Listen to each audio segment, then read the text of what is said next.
Hola, querida comunidad. Aquí estamos con un invitado de lujo, Rodrigo Prenafeta. Hola, Rodrigo, ¿qué tal? ¿Cómo estás? Muy bien, encantado de haber recibido esta invitación para dar un poco del análisis de la actualidad y cómo puede afectar un poco el tema de las inversiones a futuro, que estoy seguro que ahí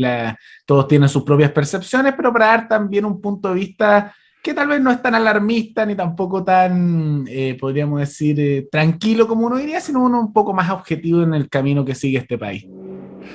Bueno, Rodrigo es un analista político que nos va a compartir acerca de las elecciones recientes que tuvimos el 16 de mayo en Chile, nos va a comentar acerca de qué sucedió en esas elecciones, qué repercusiones tuvieron sus resultados, cómo se comportaron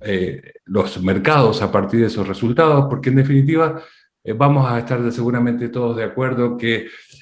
la política va de la mano con la economía y la economía incide en los mercados y las expectativas. Así que sin más, me gustaría que te presentes, que nos cuentes a mí y a nuestra comunidad quién es Rodrigo y por qué mi invitación, que me parece que definitivamente vas a aportar mucho a nuestra comunidad, porque les cuento que Rodrigo tiene un canal de YouTube donde tiene muchos seguidores, un éxito increíble que ha logrado porque sus análisis, como lo van a poder comprobar políticos, son muy contundentes. Así que, ¿quién es Rodrigo y por qué te dedicaste a esto y no a otra cosa siendo abogado? A ver, cuéntanos. Bueno, muchas gracias. Soy egresado de la Universidad de los Andes en Derecho. Tengo mi canal o mi medio de comunicación, me gusta más decirlo, en YouTube, que se llama Paralelo 33, en que subo 2 videos al día de contenido político y análisis, sacando en cerca de entre 20.000 y 50.000 visitas por video, en lo que se está viendo, y cerca de 1,5 millones de reproducciones mensuales. Hago un poco de análisis tanto de economía, de sociología, política, todo lo que es actualidad de este país y otros países. Y decidí un poco hacer este tipo de contenido, más allá de que tal vez no sería mi rubro, ¿no? Uno pensaría que un periodista está más enfocado tal vez para este tipo de materias, porque muchas veces escuchaba ciertos análisis de lado y lado y no estaba de acuerdo totalmente, o sea, de repente una que otra cosa, todo nos debe pasar, está de acuerdo, pero en otras no. Y dije, bueno, voy a dar un poco mi opinión, a ver si a algunas personas tal vez les interesará, y lo comencé casi como un emprendimiento así por mi cuenta, sigue siendo así. Y a medida que fui dando mi opinión con el tiempo, a las personas pareció gustarle el análisis, lo encontraron acertado, y de esa manera fui creciendo hasta que me he convertido en cerca del segundo, primero estoy un poco en la competencia en los medios alternativos chilenos a nivel de visitas y alcances. Aquel que todavía me supera es Fernando Villegas, que estuvo en la televisión, todos lo conocerán un poco de analista político, tolerancia cero, pero estoy un poco por ese ámbito. Y decidí enfocarme en eso para darlo todo desde un punto de vista, desde mi punto de vista un poco más libertario, pero que eso hace que a veces parezca más de centro, ¿no? Y eso es lo que voy a aplicar también ahora en el análisis, que más allá de que uno tenga pensamientos más afines para un lado o para otro, creo que hay que ser más objetivo al momento de analizar la realidad y no dejarse llevar tampoco por análisis catastróficos, ni tampoco por un sobreoptimismo que tanto ese extremo como el otro se observa un poco en la realidad en algunos analistas.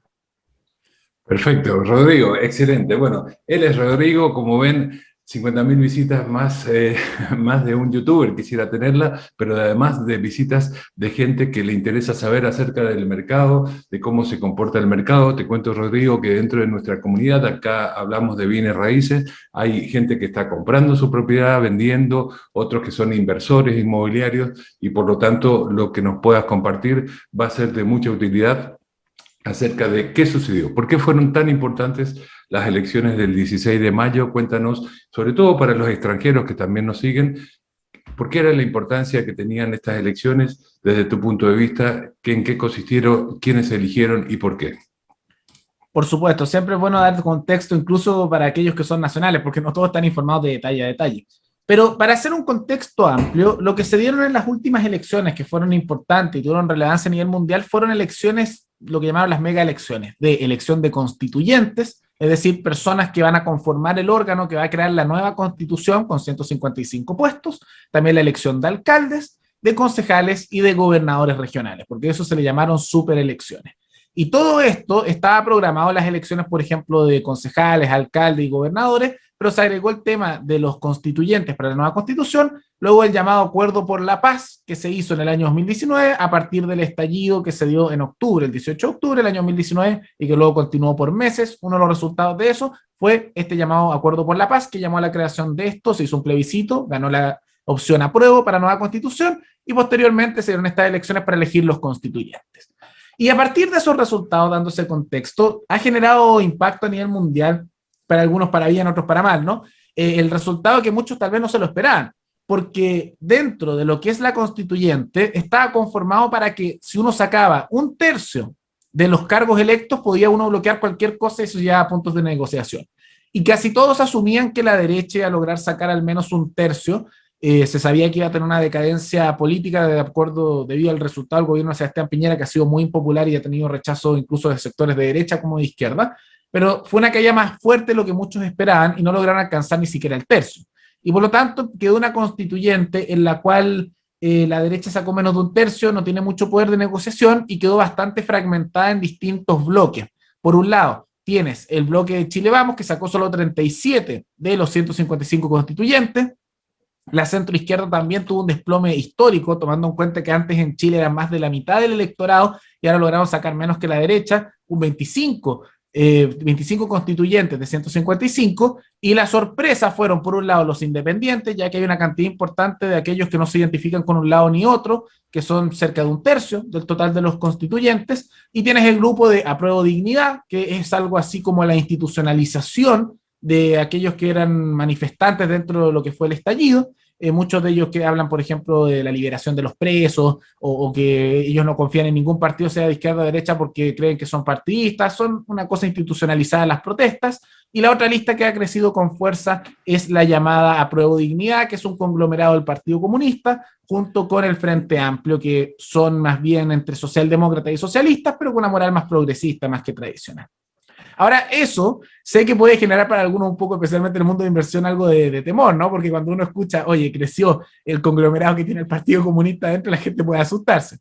Pero hay que entender también que, más allá de que aunque la mayoría de esas fuerzas políticas sean más de izquierda, y efectivamente han salido algunos artículos que dicen que se van a poner restricciones probablemente a cierto tipo de inversión, no es necesariamente seguro que vaya a salir algo que sea muy radical per se. Porque si uno estudia un poco el desarrollo histórico que pasa cuando la izquierda logra cierta hegemonía, pero fraccionada, suele ocurrir, y está ocurriendo ya, les voy a explicar por qué en unos minutos, suele ocurrir que se fragmentan por luchas de poder y al final se empiezan a pelear entre ellos, y al ocurrir eso se fragmentan tanto que no logran imponer nada necesariamente muy radical y son las fuerzas más de centro las que se imponen porque están todos tan peleados pensando quién va a estar mandando que al final esa fragmentación beneficia a grupos más centrados. Y eso, aunque ni siquiera ha comenzado la convención constituyente, ya se está dando, porque aquellos que son de esta lista del pueblo, que fue uno de los grupos independientes, como dije, institucionalización de estos grupos más de izquierda en manifestaciones, dijeron que no van a negociar con absolutamente nadie, ni siquiera desde el Partido Comunista a la derecha con nadie, con la derecha nunca y con la izquierda dijeron que tampoco, porque dicen que son de partidos y además que mientras no se liberen a los presos de la revuelta, como le dicen ellos, no van a aprobar nada. Al mismo tiempo, el Partido Comunista y el Frente Amplio se unieron, pero comenzaron a pelearse, se están atacando mutuamente con toda la centroizquierda. Y sumado a eso, hay independientes más socialdemócratas que dijeron que igual están dispuestos a trabajar con la derecha. Entonces ha habido un tal nivel de fragmentación y ataques mutuos que hay una posibilidad muy grande de que esta nueva constitución no sea necesariamente, como algunos dicen, algo comunista, que yo lo he escuchado, no va a ser tampoco algo más a la derecha, pero lo más probable es que, como si esta tendencia continúa, como hay enfrentamientos constantes, termine siendo algo un poco más socialdemócrata. O sea, no es como lo que había en Chile, que era necesariamente muy pro inversión, pero probablemente termine algo como la Constitución de Ecuador, que es algo más bien socialdemócrata, o algo incluso lo que tiene como Colombia, que hay un mayor rol del Estado, que el Estado interviene más en algunas cosas de recursos naturales, pero no necesariamente es con esta imagen como que no se van a expropiar todas las cosas. Pero depende igual mucho, y por eso hay que ser realista, de cómo se den la reorganización política. Porque un escenario que me parece que es más probable es ese. Está el escenario que me parece improbable en que se terminen unificando todas esas agrupaciones y terminen algo un poco más socialista, pero es poco probable por todas estas peleas de poder internas. Entonces, hay distintas alternativas en cuál es el grado de más o socialdemocracia, más estatista, o mayor inversión o menos inversión, pero por la fragmentación parece que va a ser algo mucho más centrado. Y es posible que eso incluso se vea a nivel electoral a futuro, porque este análisis que les hago, de cierta manera lo podríamos incluso extrapolar a las elecciones presidenciales, donde está pasando lo mismo, peleas de poder totales. Excelente. Buena síntesis de lo que aconteció hace solo unos días atrás en Chile a través de estas elecciones que fueron tan relevantes para la historia de Chile y también para los mercados que definitivamente la economía repercute en los mercados y nosotros desde los bienes raíces no estamos exentos a esas repercusiones. Me gustaría preguntarte, Rodrigo, ¿a qué atribuyes la baja participación, que si bien sabemos que en Chile habitualmente han participado en torno al 50% en todas las elecciones, en estas que eran tan anheladas, que se solicitaron con tanta vehemencia, uno hubiera esperado que hubiera habido más participación? ¿A qué atribuyes esa baja participación? Y si hacemos doble clic en esto que comentaste al pasar de que los partidos tradicionales no cumplieron sus propias expectativas, por decirlo menos, se sabía que iba a suceder algo así, pero no en forma tan contundente, con lo cual me gustaría tu mirada acerca de por qué baja participación y a qué atribuyes el hecho que los partidos tradicionales hayan tenido una caída tan significativa. Bueno, vale la pena igual tomar en cuenta que en Chile, comparado con otros países, siempre ha habido baja, entre comillas, participación, porque ya que incluso en las elecciones normales vota entre un 48 y un 52% del electorado, lo normal que sea eso ya es bajo en comparación con otros países, porque incluso con voto voluntario en otros países 70%, 80%, aquí es baja la participación de por sí. Y aquí la participación en esta elección fue de un 43,4%, fue bastante baja. Y a muchos efectivamente les sorprende porque ven probablemente los medios tradicionales o ven algunos representantes, o esto es lo que quiere el pueblo, pero hay que tomar en cuenta que no necesariamente hay que confundir lo que quieren dirigentes políticos o de organizaciones políticas o sociales con lo que quiere la mayoría de la población. La realidad es que la mayoría de los chilenos tiene tal nivel de decepción con la política y tiene tal nivel de desconfianza con todo lo que es partidista que incluso con esto no confían tampoco. Y hay podríamos decir, un porcentaje importante de la población, y aquel que haya estado en Chile muchas veces lo puede constatar, de personas que no quieren nada que ver con la política, que lo encuentran como algo sucio, yo diría en algunos casos con justa razón, y por lo tanto no votan jamás para nada.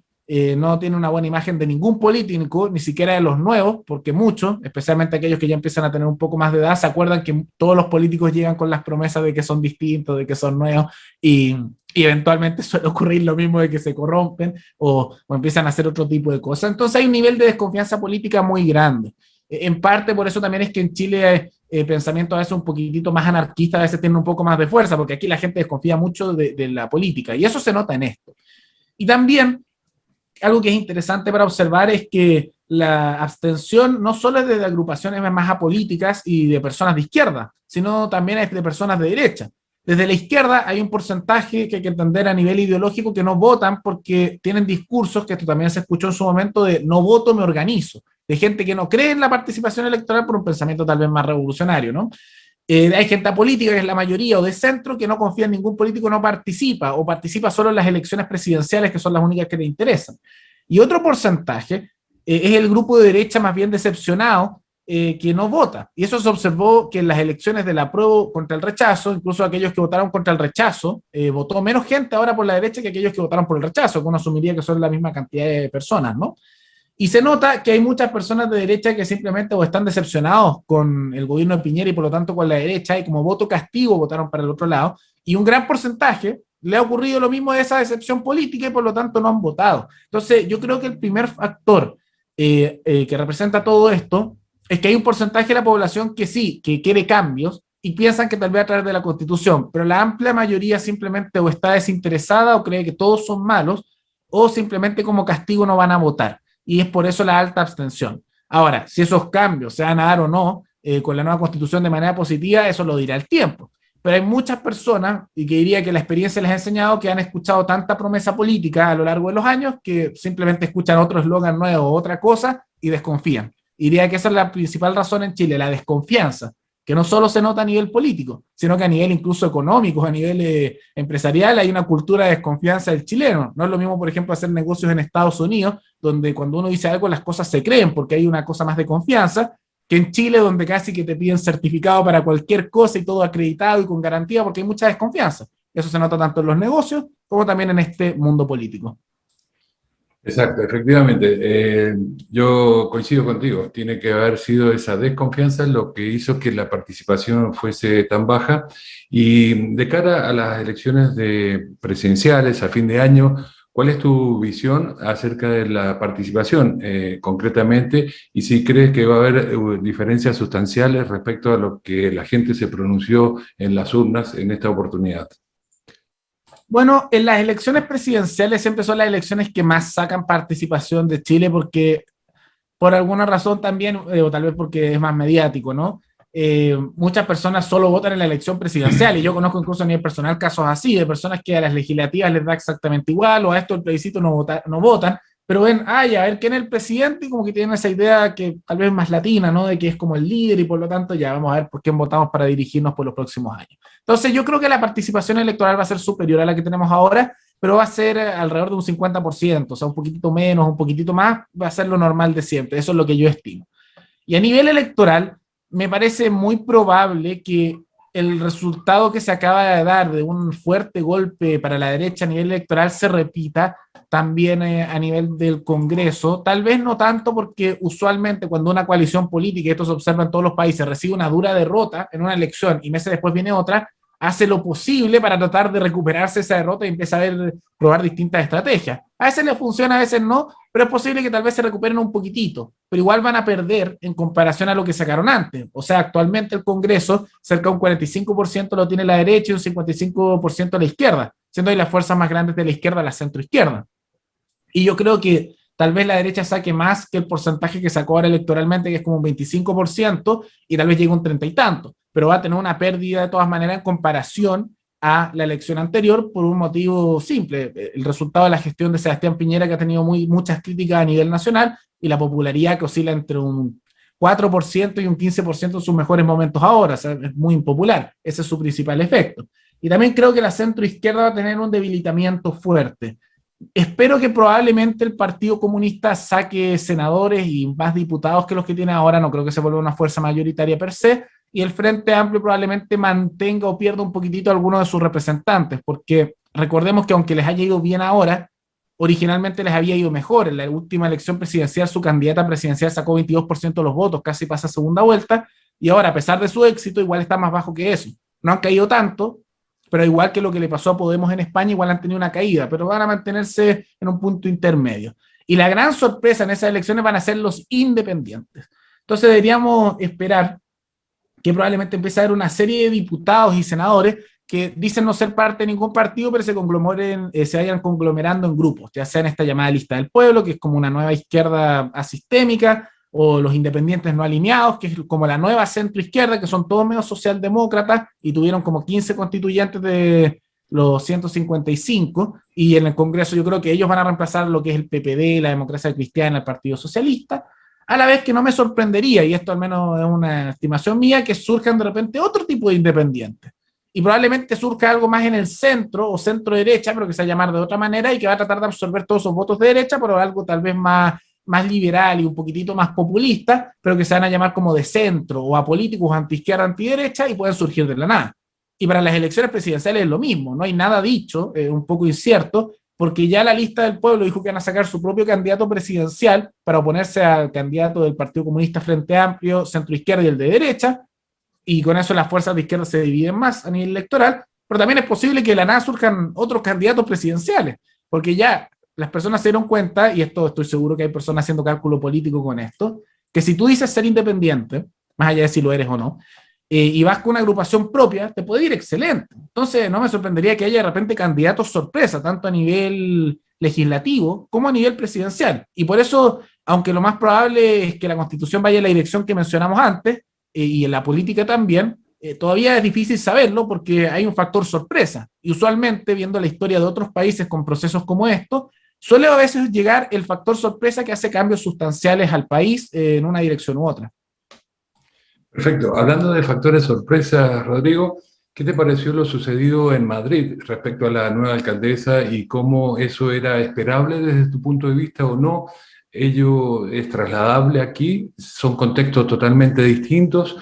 Cuando haces este análisis político de Chile, ¿visualizas qué está sucediendo en otros países? porque puede suceder y repetirse lo mismo, o tú entiendes que cada país son situaciones tan distintas que lo que le suceda a un país vecino o a España, como acaba de suceder, no tiene la menor posibilidad que suceda acá, porque son justamente contextos distintos? Bueno, yo diría que ahora, en otras épocas tal vez los países eran islas casi porque había menor conexión mediática, o sea, igual había influencia, pero no al mismo nivel que ahora. Actualmente todo lo que ocurre en otro país igual a veces es parte de fenómenos mundiales porque estamos todos más interconectados. De todas maneras, yo diría que la situación de Madrid, donde justamente el Partido Popular, la centro derecha ya tuvo una victoria arrolladora con una caída fuerte de Podemos, que el equivalente en Chile sería el Frente Amplio mezclado con el Partido Comunista, y el PSOE, que sería el equivalente aquí a la centroizquierda,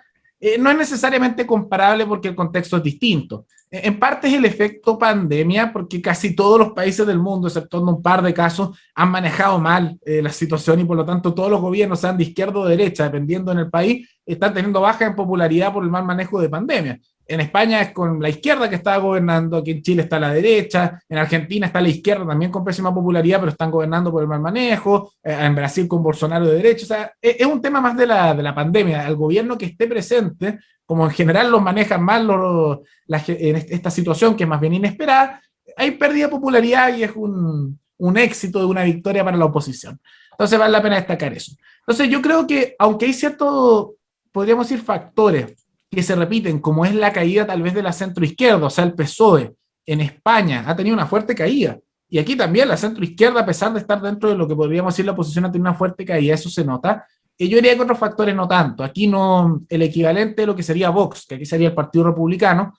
no ha crecido, tuvo una derrota muy fuerte en las elecciones de constituyentes, sacaron tan solo unos cuantos concejales y unos pocos constituyentes, menos de lo que esperaban, tomando en cuenta que la elección presidencial José Antonio Caz sacó un 7,97% y ahora la proporción electoral que sacó fue mucho menos. Entonces fue una fuerte derrota para ser llamada nueva derecha. La derecha tradicional, a diferencia de España, aquí ha tenido una fuerte derrota, no creo que sea comparable ya que allá el Partido Popular está despegando. Las elecciones de Madrid mostraron cómo se ha recuperado luego de una caída histórica, al equivalente de lo como que ha tenido aquí en Chile, pero después se han recuperado mucho y han tenido una victoria arrolladora dentro de Madrid. Entonces, en España es casi como el efecto inverso. Es como que lo que ocurrió aquí hubiera ocurrido al revés. Allá la izquierda está teniendo esa derrota histórica que aquí tuvo la derecha y justamente se está dando que allá el Partido Popular y no tanto Vox se mantiene igual, está teniendo un alza y eso parece dar como indicios que fuera a gobernar allá de nuevo el Partido Popular, probablemente en conglomeración con ciertos sectores de Vox. Es al revés. Es casi como si fuera un espejo y sea una imagen inversa. Entonces yo creo que hay ciertas similitudes de que hay críticas a la estructura de quien estaba gobernando en el momento y hay una decadencia a la centroizquierda. La diferencia es que aquí eso ha dado para que se vayan a grupos de independientes, otros que son medios independientes, o de grupos más radicales de izquierda, mientras que en España eso ha ido que se vayan al Partido Popular o ha generado que algunos incluso eviten que caiga tanto Podemos, que también ha tenido una decadencia. Excelente análisis político. Bueno, como les advertí, íbamos a tener un excelente analista, acá lo está comprobando, lo estamos comprobando con Rodrigo, una mirada muy particular en cuanto a la profundidad del análisis, un excelente diagnóstico nos está compartiendo aquí Rodrigo, y quería ir hacia el tema del sistema de vacunación que tiene tal vez que ver con las expectativas de los mercados, ¿no? Es decir, todos los mercados se mueven en función de expectativas, la política genera expectativas y también el sistema de vacunación que en Chile ha sido un ejemplo a nivel mundial. ¿Cuál es tu mirada acerca de lo que cree que sucedió y lo que va a suceder si vamos a llegar a esta anhelada inmunidad de rebaño o no? ¿Y cuándo? Para que en función de eso las expectativas también de los mercados puedan ir en un sentido o en otro. Bueno, yo creo que una de las cosas que Sebastián Piñera ha hecho bien, y vale la pena ser justo, porque yo igual he sido muy crítico en mi programa con Sebastián Piñera, pero de todas maneras creo que hay que ser justo cuando las cosas se hacen bien. Diría que Chile es uno de los países que ha llevado la vanguardia a nivel de vacunación, incluso se ha dado ejemplo a nivel internacional, ¿no? De todas maneras, yo diría que en casi cualquier país habría significado un alza de popularidad, pero el gobierno de Sebastián Piñera tiene un serio problema de imagen mediática y cómo presentan los hechos, entonces no han logrado aprovechar esa situación, esos análisis políticos. Pero más allá de eso, yendo un poco al tema que cómo puede afectar, probablemente Chile sea de los primeros países que logre esto de la inmunidad del rebaño, en particular porque el nivel de vacunación de la población en Chile es de los más altos del mundo y se ha manejado de buena manera. Tanto así que están incluso de repente cuando llegan inmigrantes de otros países o de manera ilegal o incluso se deportan, Chile tiene suficientes vacunas para vacunarlos, dejarlos listos y los envía de vuelta a su país, que es algo que no muchos países pueden hacer. Es cosa de mirar al otro lado de la cordillera en Argentina, donde hay escándalos porque políticos se vacunan de manera escondida por la falta de vacunas que hay. En cambio, aquí eso no pasa por la cantidad de vacunas y la estructura que ha sido bastante eficiente de vacunación. Ahora, yo creo que eso va a mejorar un poco el tema de las aperturas de mercados probablemente, porque como somos de los primeros en eso, no sabría decir en qué mes vaya a darse porque siempre hay atrasos o adelantos, pero probablemente la vuelta a la normalidad laboral sea antes que en otros países. Y eso es una ventaja comparativa porque el hecho de poder volver a esa normalidad, aunque muchos ya están trabajando en línea, otros van a poder volver a esos trabajos de manera presencial que son tan necesarios. De todas maneras, eso hace que tal vez sea un poco neutro el tema económico porque muchos sé que se asustan con los temas políticos, pero juega a favor a nivel económico que empieza a haber esta inmunidad al rebaño como se mencionó. Probablemente sea mucho antes que otros países y para aquellos que tengan tal vez trabajos más bien manuales, temas de obreros, todo eso van a poder volver a la normalidad. Pero no sabría decir exactamente en qué mes. Ya, por ejemplo,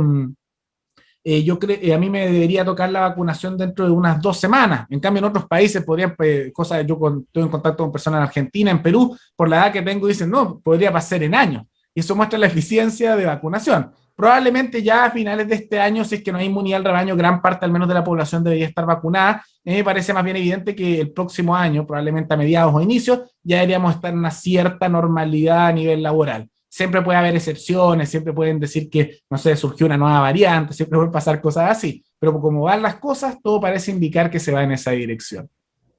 Perfecto. Sí, es muy difícil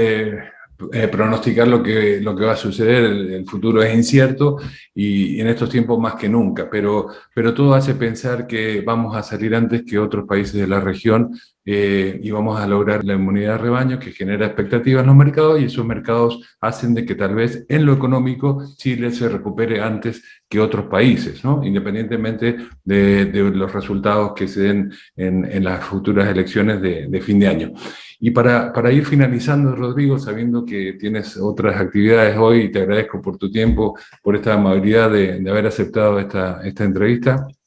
Cuéntanos un poquito qué visión tienes acerca de qué pasaría si gana de un lado, gana del otro, cómo impactaría en los mercados. También es difícil de prever, pero podría uno sospechar que la tendencia de un escenario y otro puede ir en un sentido u en otro, ¿no? Entonces me gustaría para finalizar esa mirada hacia adelante de lo que sucedió en las elecciones y de lo que pudiera suceder en las elecciones de fin de año y cómo eso incida en los mercados, cuánto vamos a recuperarnos antes, como lo estábamos diciendo, respecto a otras economías de la región. Bueno, siempre hay un poco de especulación, tal vez cuando uno está mirando al futuro, ¿no? Pero viendo cómo se ha reaccionado en los últimos tiempos y un poco cómo también es la tendencia mediática de las personas, uno puede hacer ciertos supuestos a futuro de si gana un sector u otro. Comencemos tal vez desde la derecha a la izquierda. Dentro de la derecha, las opciones realistas son dos, una más probable que otra. Es Joaquín Lavín, el más probable. La otra alternativa que diría que es más estable, pero es menos probable que salga electo en sus primarias, es Sebastián Sichel, que es un estilo liberal de centro, que viene incluso de la centroizquierda y que tiene propuestas más liberales, de devolución de impuestos, reducción de ministerios, etcétera, pero que también tiene cierto arrastre porque vino de una familia de niveles más bajos, con esfuerzo, madre soltera, entonces tiene mucha simpatía también por su historia de superación. Pero que Joaquín Lavín de todas maneras tiene una hegemonía partidista y una historia un poco más larga a nivel político, entonces me parece más probable que él salga. Si sale Joaquín Lavín dentro del candidato de derecha y él ganara las elecciones, que, insisto, me parece igual poco probable que las pueda ganar porque creo que el desprestigio de la derecha ha sido tal que alguien como Joaquín Lavín no puede ganarle a ningún candidato de los que hay, pero si ganara, lo más probable es que sea una continuación de en gran medida el gobierno de Sebastián Piñera, para bien o para mal. Sumando además que Joaquín Lavín de todas maneras ha dicho que quiere un gobierno de consenso nacional, entonces probablemente tendría igual un camino más hacia cosas un poco más colectivistas. O sea, él ha dicho que le gustaría poner a Daniel Jadot en un ministerio. Daniel Jadot es el candidato que vamos a mencionar un poco más adelante, que es del Partido Comunista, a la vez que a personas de centro izquierda y a personas de la derecha. Personalmente creo que tal vez lo hice por un tema electoral porque me parece poco realista poner en un mismo gobierno a personas que son del Partido Comunista y por el otro lado aquellos que están al lado más de la derecha. Yo diría que sería un poco desastroso, ¿no? Son esos gobiernos de consenso nacional suelen ser un poco inestables y es comprensible, son personas que piensan muy distinto. Entonces, si él saliera, que me parece poco probable, sería una continuación de eso, pero con un rol mucho más estatal, probablemente más alzas de impuestos, pero una cosa más bien socialdemócrata. Si sale Sebastián Sichel,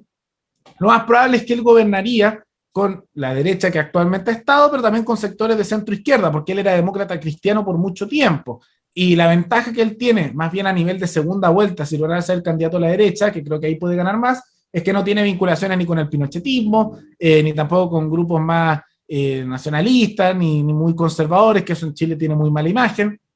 Sumado eso también al tema de no tener casos de corrupción. Entonces hay una serie de cosas que le juegan a favor, pero insisto, es menos probable él porque tiene que ganar la primaria y ahí probablemente Joaquín Lavín la gane. Y si él gana, él ya ha dado muestras de que va a trabajar con la centroizquierda, entonces probablemente tendría un poco más del apoyo de lo que sería el establecimiento político y mediático, ya que los medios suelen ser más amigables a ese sector. Y ante los desórdenes que se han dado noticia mundial en Chile, ya ha mostrado que va a ser un poco más duro y tomando en cuenta que pondría también a la centroizquierda gobernando, es probable que habría una cierta estabilización, aunque habría mucha oposición de los sectores más duros de la izquierda, como es el Frente Amplio y el Partido Comunista. Esos son en los sectores de la derecha. En el sector más bien de centro, no hay muchas figuras que estén ahí. Lo más probable es que pueda surgir de repente alguna figura apolítica, un candidato sorpresa, no sé, algún estilo Farcas, para decir un nombre que supongo que algunos lo conocerán en Chile, que es un millonario, pero que es muy de regalar plata, es bien querido, pero nunca se ha metido en política. Puede que surja una figura de ese estilo, y ahí es difícil que hará, porque ya saben, con todos esos candidatos sorpresa, no se sabe muy bien para qué lado van a ir, entonces eso es una incertidumbre en lanzar un dado. Dentro de la centroizquierda, si llega a ganar un candidato de ellos, que me parece poco probable también porque tienen han perdido popularidad y tendrían que ganar dentro de todos los candidatos de izquierda, aunque dentro de esa gran fragmentación ideológica puede ser, está la posibilidad de que sea simplemente Narváez, ella es la candidata de la centroizquierda, y ella sería una profundización de lo que fue el gobierno de Michelle Bachelet. Ahora, como eso significa también apoyo mediático tradicional, probablemente todo este tema de las protestas y toda esta cosa más inestable pararía porque habría mucho apoyo de todo el establecimiento político y cualquier cosa que ellos hicieran en esa dirección, lo que queda de la derecha claramente los apoyaría, porque por un tema de verlo como un mal menor. Entonces probablemente se estabilizaría el desorden, habría menos problemas a nivel de inestabilidad, pero sí habría un aumento de impuestos, sí habría un mayor rol del Estado y se pasaría a ser, en vez del Chile que había antes, a una cosa más similar a lo que hay actualmente en Ecuador o tal vez a la Argentina de hace unos 10 años con Néstor Kirchner, que es justamente algo que es más Estado, pero todavía se puede hacer inversión, todavía uno puede estar ahí, pero va claramente en una tendencia más de ese estilo. Por otro lado está la opción de los independientes de la lista del pueblo, que han anunciado que van a tener una candidatura presidencial. Probablemente Jorge Sharp sea su candidato que se salió del Frente Amplio. Y esos es probable que no ganen, porque tiene más arrastre otros candidatos, pero si ganaran es inestable, probablemente saben lo que ocurriría. Porque si es Jorge Sharp igual él partió como alguien que decía que hay que eliminar el neoliberalismo, etcétera, pero luego en su última candidatura, en la que sacó 55%, se moderó más y empezó a decir que igual había que ayudar a los emprendimientos, quería hacer zona franca a Valparaíso, entonces se puso un estilo más centro-izquierda, diría yo, y más socialdemócrata. Si él fuera la figura, probablemente el gobierno sería así y pasaría algo similar a lo que mencioné con el gobierno de Narváez. Ahora, si la lista del pueblo fuera con un candidato y ganaran los sectores más radicales de eso, porque ellos tienen sectores que tratan de tibios al Partido Comunista y al Frente Amplio, o sea, tienen sectores muy radicales algunos ahí, ahí se podría esperar algo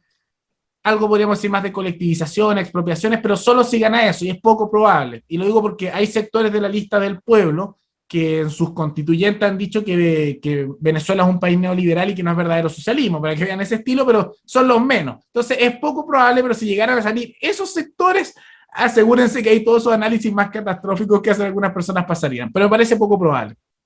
Después en el sector de la izquierda más dura, que de todas maneras es más moderado que ese sector que mencioné de la lista del pueblo, está la posibilidad o que salga Gabriel Boric o Daniel Jadwe, y ellos tienen primarias, entonces uno de esos dos va a ser candidato a la izquierda dura.